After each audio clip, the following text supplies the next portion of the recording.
Hello viewers, this is Jayanta and আপনারা দেখছেন graphic mentor. So graphic mentor নতুন একটা এপিসোডে আপনাদের সকলকে স্বাগতম। আশা করি ভালো আছেন, সুস্থ আছেন। সো ভিউয়ার্স, আজকে আমরা যে টপিকটি নিয়ে কথা বলবো সেই টপিকটি হচ্ছে colour grading. Basic colour grading যেটা আছে আমরা ফটোশপে আজকে সেটা দেখবো, এবং নেক্সট একটা ক্লাসে আমরা দেখবো হচ্ছে অ্যাডভান্স যে কালার গ্রেডিংটা আছে সেটা। সো চলুন কথা না বলে শুরু করা যাক আজকের basic colour grading. So first of all আমি বলে রাখি, আমি যে ছবিটা আজকে কালার গ্রেডিং করবো সেটা হচ্ছে এইটা। দেখেন, এটা কিন্তু একটা র ফুটেজ, এটার কোনো এডিট করা হয় নাই। সো এই ফুটেজটাকে হচ্ছে আমরা আজকে কালার গ্রেড করবো, দেখি কিভাবে কালার গ্রেড করা যায়। সো ফার্স্ট অফ অল আমরা হচ্ছে ফটোশপে এটা ওপেন করবো। সো আমি অ্যাডোবি ফটোশপ আমার 2022 ভার্সনটা ইউজ করতেছি। সো সেই ভার্সনে কিন্তু এটা অলরেডি আমার ওপেন করা আছে। সো আপনারা একটু ওয়ার্ক স্পেসটা রিসেট করে নেবেন। দেখেন, ওয়ার্ক স্পেস যাবেন, যেটাই সিলেক্টেড থাকুক না কেন রিসেট এসেনশিয়ালসে করে নেবেন। দেন আপনাদের সামনে এই টাইপের শো করবে। সো আমি এইটা একটু ওয়াইড করে নিতে কমফর্ট ফিল করি। সো চলুন কথা না বাড়িয়ে কাজটা, মেইন যে টপিকটা আছে সেটা শুরু করেন। সো ফার্স্টেই আমাদের একটা জিনিস মাথায় রাখতে হবে যে এই যে লেয়ারটা আছে, দেখেন এই যে লক করা, এইটা লক থাকবে, এটা আমরা আনলকও করবো না, এটা আমরা কিচ্ছু করবো না, ঠিক আছে। মোট কথা আমরা আমাদের যে অবজেক্টের লেয়ারটা, সেই লেয়ারের উপর কোনো কাজই করব না। সো এই লেয়ারটাকে আগে আমরা একটা কপি করে নেব। এটা করতে পারেন আপনার, এটা সিলেক্টেড থাকা অবস্থায়, এই লেয়ারটা সিলেক্টেড থাকা অবস্থায় কন্ট্রোল জে দিয়ে, আবার করতে পারেন এইভাবে জাস্ট টেনে এনে এই যে আইকনটা দেখতে পাচ্ছেন ডিলিট বাটনের পাশেই প্লাস আইকন, তো এইটার উপর ছেড়ে দেবেন। দেখেন নতুন একটা লেয়ার হয়ে গেছে। তো আমরা নিচের লেয়ারটাকে অফ করে দিব। দেন এখন হচ্ছে আমরা এই লেয়ারটা সিলেক্টেড থাকা অবস্থায় এটাই কাজ করব। সো কিভাবে কাজ করব, ফার্স্টেই হচ্ছে দেখেন আমাদের এইখানেই টোটাল ছবিটার ভেতর ঘাটতি আছে। আই থিঙ্ক আমার যেটা চোখে পড়তেছে সেটা হচ্ছে হোয়াইট অ্যান্ড কন্ট্রাস্ট, ঠিক আছে। তার মানে brightness and contrast. Brightness and কন্ট্রাস্টটা আগে হচ্ছে আমরা পারফেক্ট করে নিব। So brightness and contrast perfect করার জন্য কি করতে হবে, দেখেন সিম্পলি জাস্ট এই যে দেখেন এইটা হচ্ছে অ্যাডজাস্টমেন্ট বাটন যেটা বলেনি না কেন, তো এইটার উপর একটা ক্লিক করবেন। ক্লিক করে দেখেন এইখানে হিউজ একটা অপশন দেখাচ্ছি। হিউজ অপশনের ভেতর দেখেন সিরিয়াল বাই সিরিয়াল আমরা কাজ করব। ফার্স্টে হচ্ছে আমরা এই তিনটা কাজ করব না, কারণ এইটা হচ্ছে অ্যাডজাস্টমেন্টের কোনো লেয়ার না। সো এই তিনটা থেকে আমরা কাজ শুরু করব, ঠিক আছে। এইখান থেকে হচ্ছে আমাদের অ্যাডজাস্টমেন্টের যে অপশনগুলো সেগুলো শুরু হয়। সো ফার্স্টেই হচ্ছে আমরা ব্রাইটনেস অ্যান্ড কন্ট্রাস্টে ক্লিক করব। দেন আমাদের সামনে এই টাইপের একটা লেয়ার আসবে ব্রাইটনেস অ্যান্ড কন্ট্রাস্টের। দেখেন এটা কিন্তু মাস্কে সিলেক্ট করা আছে, তো যেমন আছে থাক, আমরা একটু কাজ করি, দেখা যাক কি হয়। সো ফার্স্টে আমরা ব্রাইটনেস নিয়ে কাজ করব, আগে কন্ট্রাস্ট হাত দিব না, ঠিক আছে। সো ব্রাইটনেসটা আমি একটু একটু করে বাড়াই, দেখি কত দূর পর্যন্ত গেলে ভালো লাগে। সো আই থিঙ্ক এতটুকু পারফেক্ট। সো দেখেন এটা কিন্তু হিউজ একটা ব্রাইটনেস লাগতেছে, 176, সরি 126। সো 126-এ আমি এটা রাখলাম। দেন এইখানে এক্সপোজারটা একটু বেশি আছে, সো আই থিঙ্ক একটু কম করে দিলে ভালো লাগবে। দেন এইবার হচ্ছে দেখেন আমাদের এইখানে কিন্তু ব্ল্যাকটা, যে ব্ল্যাক জায়গাটা আছে, এই ব্ল্যাক জায়গাটা আর হচ্ছে ও যে হোয়াইট জায়গাটা আছে, অর্থাৎ অবজেক্ট আর হচ্ছে ব্যাকগ্রাউন্ড, দুইটা কিন্তু সেম মনে হচ্ছে। সো এই দুইটার পার্থক্য আনার জন্য কি করতে হবে, কন্ট্রাস্ট অ্যাপ্লাই করতে হবে। সো কন্ট্রাস্ট অ্যাপ্লাই করলে কি হবে, ব্ল্যাকটা আরো বেশি ব্ল্যাক এবং হোয়াইটটা আরো বেশি হোয়াইট হয়ে যাবে, ঠিক আছে। সো দেখেন আমি যদি একটু অ্যাপ্লাই করি তাহলে আপনারা সহজে বুঝতে পারবেন। সো কন্ট্রাস্টটাকে আমি হালকা করে একটু বাড়াচ্ছি, দেখেন এত দূর নিলাম, ঠিক আছে। সো এইবার দেখেন একটু এইখান থেকে কিন্তু বেশ একটা পার্থক্য মানে দেখা যাচ্ছে। দেখেন আমি যদি আবার একটু রিসেট করি, এই যে হচ্ছে আমাদের 0 ছিল, দেখেন এইবার পিছনের গাছ এবং যে সবুজ কালার এবং অবজেক্টটা আছে এগুলো একটু লক্ষ্য করেন, এবং শ্যাডোগুলো একটু লক্ষ্য করেন। আর এখন একটু লক্ষ্য করেন, দেখেন এইখানে তাকাবেন, আপনারা আপনারা এই দিকে তাকাবেন না, এইখানে তাকাবেন, দেখবেন যে কি হয় বিষয়টা। ওকে, দেন পারফেক্ট। সো এইবার দেখেন কি হয়েছে বিষয়টা। সো আই থিঙ্ক আগের থেকে বেটার, দেখেন একটু। তো আমাদের ব্রাইটনেস অ্যান্ড কন্ট্রাস্টের কাজ শেষ। দেন এইবার হচ্ছে আমরা নেক্সট অপশনটা যাবো। নেক্সট অপশনটা কি আছে, লেভেল। সো লেভেলে একটু কাজ করব। সো লেভেলে যে যেমনটা আছে এইখানে তেমনটাই থাক, আমরা এইখানে কিছুতে হাত দেবো না, বাট আমরা এই অপশন তিনটা একটু কাস্টমাইজ করব।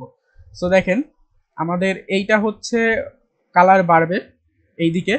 দেখেন এই যে চার্টটা আছে বা গ্রাফটা আছে, এইটা লক্ষ্য করলে আপনারা বুঝতে পারবেন।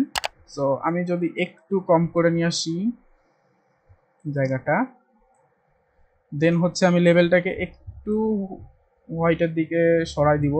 ওকে, তো এইবার দেখেন আমাদের ছবিটা কিন্তু আরো অ্যাট্রাকটিভ লাগতেছে, একটু খেয়াল করেন। দ্যাট মিনস ছবিটা আরো বেশি শার্প হয়েছে, ক্লিয়ার হয়েছে, ঠিক আছে, ব্রাইটনেস বেড়ে যাওয়ার কারণে।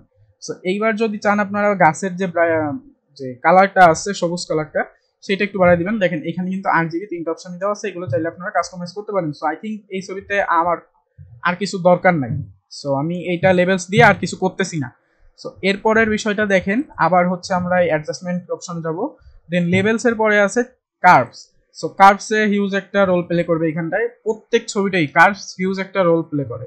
সো এটা যদি একটু দেখেন আপনারা, এইটাও লেভেলস এর মতো সেম বিষয়ে গ্রাফ দেওয়া আছে। সো লেভেল এবং কার্ভস প্রায় একই, কিন্তু হালকা কিছু ডিফারেন্স আছে, যে কারণে কার্ভসটাকে আমি বেশি প্রাধান্য দেব। কারণ কার্ভস দিয়ে লেভেলের কাজ করা যায়, লেভেল দিয়েও কার্ভসের কাজ করা যায়, বাট কার্ভসটা আমার কাছে বেশি কমফোর্ট মনে হয়, ঠিক আছে। সো একটু যদি আমরা ব্রাইটনেসটা এইখান থেকে একটু কমাবো কার্ভসটা, দ্যাট মিনস দেখেন আমাদের কিন্তু এক্সপোজার মেলা হয়ে যাবে, অনেক হয়ে যাবে। সো আমাদের কিন্তু এক্সপোজার অনেক হয়ে যাবে আমরা যদি বাড়াই। সো একটু কম করে দিব, খুব বেশি না, একটু। ওকে, দেন আপনারা চাইলে গ্রিন কালারটা একটু বাড়াইতে পারেন, গ্রিন আর রেডটা, খুব বেশি বাড়াবেন না, হালকা। দেন রেডটাও একটু বাড়াই দিব, কারণ রেড না বাড়াইলে আমাদের স্কিন টোনটা দেখেন একটু ইয়েলো টোনের হয়ে গেছে। সো রেডটাও একটু বাড়াই দিলাম।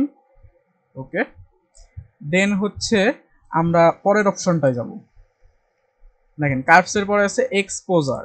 সো এক্সপোজারটা এখানে আমাদের মাস্ট বি কাজে লাগবে, কারণ এইখান থেকে সানলাইট আসতেছে, এবং এইখানে দেখেন এইখানে এবং এইখানে এক্সপোজার অনেকটা বেশি হয়ে গেছে হাতের এই সাইডটা। সো এই এক্সপোজারগুলো আমরা এখন রিমুভ করার ট্রাই করব। সো এক্সপোজার নিয়ে নিলাম।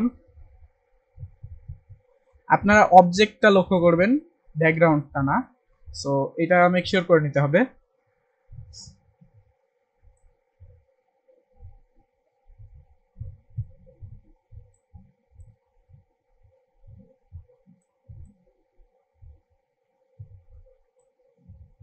-0.6, আর এইটা একটু কম করে দেই।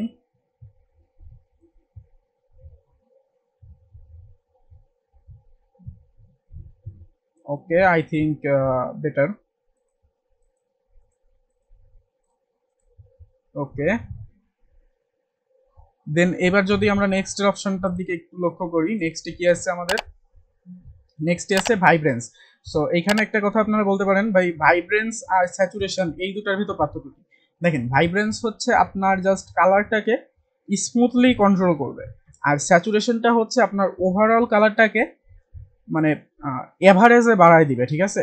সো এইটা একটু খেয়াল করেন। দেখেন আমি ভাইব্রেন্সটা যদি একটু বাড়াই, দেখেন এটা কিন্তু খুব বেশি বাড়তেছে না, ঠিক আছে, এবং এটা একটা কি বলে যে কন্ট্রোলের ভেতর আছে, ঠিক আছে। বাট আমি যদি এক্সপোজারটা সরি স্যাচুরেশনটাকে ওই সেম লেভেলে বাড়াতে চাই, দেখেন তাহলে কি হয়, অনেকটা কিন্তু মানে ছবিটা কালার ওয়ার্ম হয়ে যায়।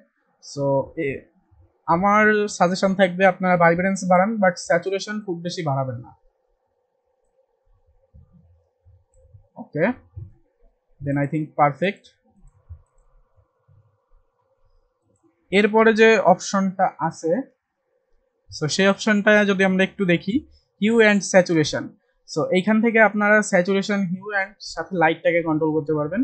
সো আই থিঙ্ক এটাই সবচেয়ে আমাদের লাস্ট স্টেপ, কারণ এর পরে যে স্টেপসগুলো আছে এইগুলো আমাদের তেমন কাজে লাগে না। সো আমি এখান থেকে ভাই স্যাচুরেশনটা খুব বেশি বাড়াবো না। ওকে, দেন হচ্ছে ওকে পারফেক্ট।